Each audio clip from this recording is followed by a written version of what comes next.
Good morning, YouTube, and welcome back to my channel. Today is a exciting day for me. It is eviction day. Yes, you heard me, eviction day. We are removing tenants from their pots that are no longer producing.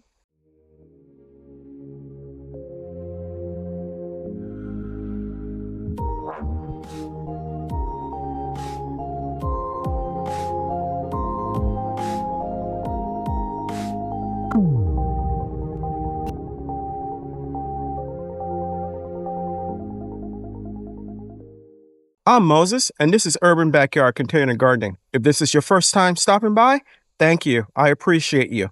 If you're a returning subscriber, I appreciate you as well. In the opening, you heard me mention that today is eviction day.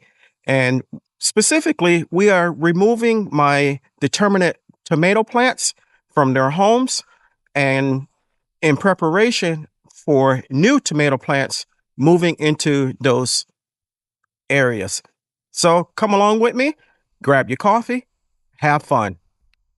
So these are my determinate tomatoes that we are evicting. We have some more in a raised bed that we're going to evict as well. Every plant has a season. And while you may say, Moses, these are still green and still have some flowers on them, no, it's time for them to go in preparation for some new residents. So we're going to go ahead and remove these 8 plants that we have here and plus one over there. So first thing I'm going to do on this plant is to remove my Velcro, and we're going to reuse this. This is good stuff.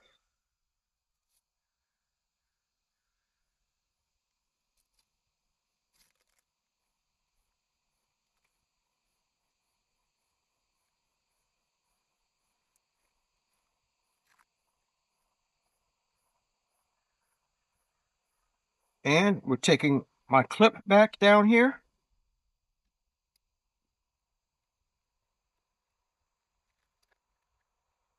removing my pole.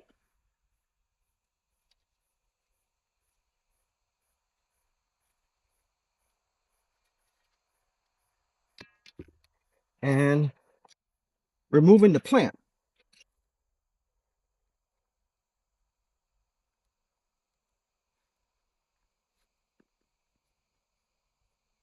We cut them down below the root line so that it doesn't grow back.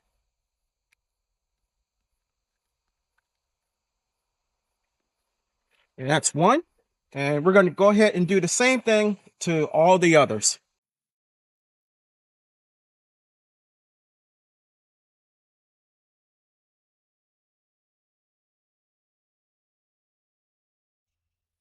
Now, all of these tomatoes that I am removing have produced a lot of tomatoes, which is what they were supposed to do. They faced the same challenges that the new tomatoes are going to face: heat, pests, disease, and slowing production. And as you know, with determinants, they pretty much put on all their fruit within a couple weeks of maturing, or once the fruit starts coming on and starts to ripen, they put on everything in a short period of time. And the rest of the time, they're just waiting to go on to glory, as CC says. So I'm going to hasten that and help them along so that I have area for new plants to be put in.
These are orange hat cherry tomatoes, and just like with the other ones, we're going to remove them as well. First thing we're going to do is to snip them down at the bottom so I can remove everything at one time.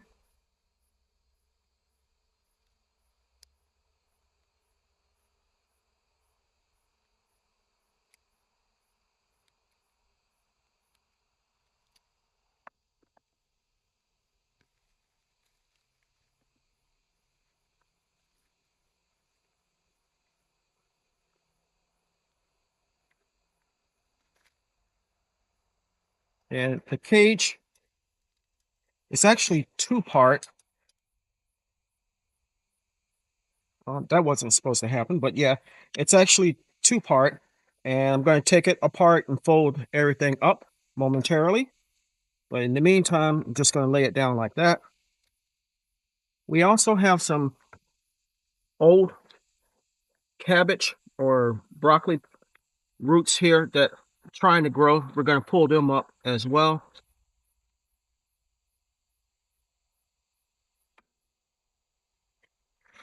Go ahead and do this one here.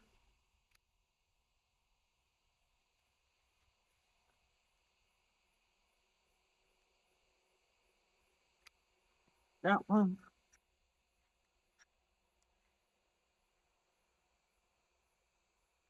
And that one. Then we'll remove everything and come back. These are square tomato cages, and I got these from Bootstrap. So moving forward for future tomato plantings, we'll be using this type of tomato cage. As I said, the round cage does really absolutely nothing. I may use the round cage for my bell peppers or any of my hot peppers, but no longer will I be using it for tomatoes. Let me go ahead and store these away and come back.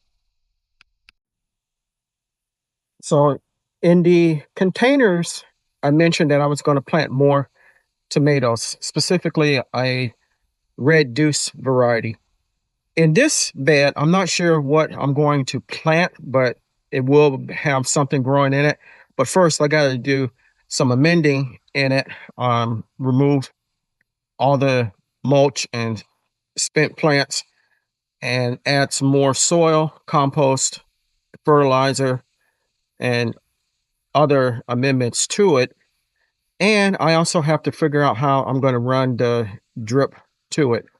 I don't know if I'll get one of the Garden in Minutes grids and just have it run the long way, or try to do something myself. Right now, I'm kind of leaning just about getting another grid and having it run the long way. And if I do plant or when I plant in here rather, it's going to have cabbage, other types of brassicas growing in this bed, and hopefully it'll be pretty successful. I haven't really been too successful growing in this bed, so I'm going to try to make up for it this season. Removing plants from your garden is never easy for some. For me, it's more of a practical thing, knowing that if I don't remove them, they're going to continue to use nutrients that a healthier, more vibrant plant can use. I want to thank you for coming along with me. I hope you enjoy this, and I hope you got something out of it. It was a little fun doing this. And like I said, I hope you got something out of it. Hope we brought a smile to your face. Every gardening season teaches us something about life in the garden and life in general. And this season, I learned that while it's nice to care about your plants, becoming attached to them can limit your growth in the garden. If you haven't subscribed to my channel, take a moment to consider doing so. Here on the homestead, we grow a lot of food. We do a lot of homesteading, and we live a simple life. If you enjoy that, give me thumbs up, and don't forget to subscribe and hit the notification bell all so you'll be notified whenever we upload new content. Until next time, always remember to give the thanks to God, for without him, we are nothing. Stay blessed and stay strong, and I'll see you in the next one.